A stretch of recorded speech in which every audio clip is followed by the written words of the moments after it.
Semoga perjalanan aku mendaki Everest Base Camp part yang ke-14 pula. Let's go. Okay, aku baru lepas jabatan gantung yang sungguh gayut sekali dekat belakang tu. And then lepas tu aku barulah merasai kesusahan, keperitan, kesakitan dan segala tan lah yang sebenarnya di sini. Sebabnya start daripada sini trek dia akan naik ke atas sampailah ke kampung Tembonce yang tinggi sesangat. Aku duduk nanti full check in dulu kat pos sini dulu. Bagi laporan kita dah sampai sini lah. Adakah abang yang jaga dalam rumah kicik ni okey naik? Sudah aku pelan-pelan demi melangkah ke atas satu persatu dengan penuh kesabaran. Dari mana yang tinggi sambil-sambil melihat semua tangga di depan tu. Sumpah name-name tinggi sekali macam wah pembiarkan tangga-tangga di sini terlalu banyak dan tak boleh nak dibendung goblok. Lepas tu sampai sudah aku dekat batu-batu ni, duduk je aku sambil-sambil membetulkan balik pernafasan ni supaya kekal hidup lah. Ya Allah, rasa sakit sekali, 2 kali 3 kali tu mendaki time ni dengan cuaca yang sujuk lagi tu. Tengok banyak gila asap keluar daripada mulut brother ni, sujuk cok menggigil. Lepas tu sambung lagi jalan sambil-sambil menikmati keindahan ciptaan Tuhan di sebelah aku ni. Subhanallah, Masya Allah, tenang sekali hidupku ini, cantik tau. Jalan je aku terus naik tangga ni pelan-pelan satu persatu. Memang rasa penat sekali tapi okey lah, tak sepenat menunggu balasan cinta daripada orang yang kita suka rasanya time ni.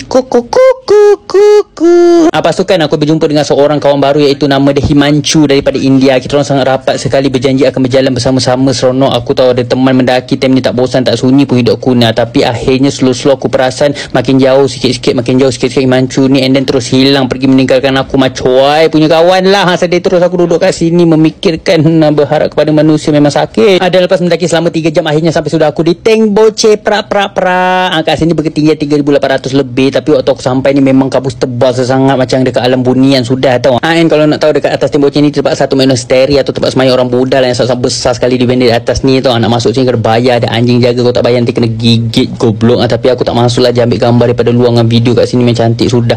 Macam ni lah view pemandangan daripada atas kawasan Tembonce ni, memang super duper cantik, indah sesangat. Ya Allah, tengok ni aku posing ambil video time ni, sumpah Naim dia ni lawa-lawi. And lepas tu aku tak duduk lama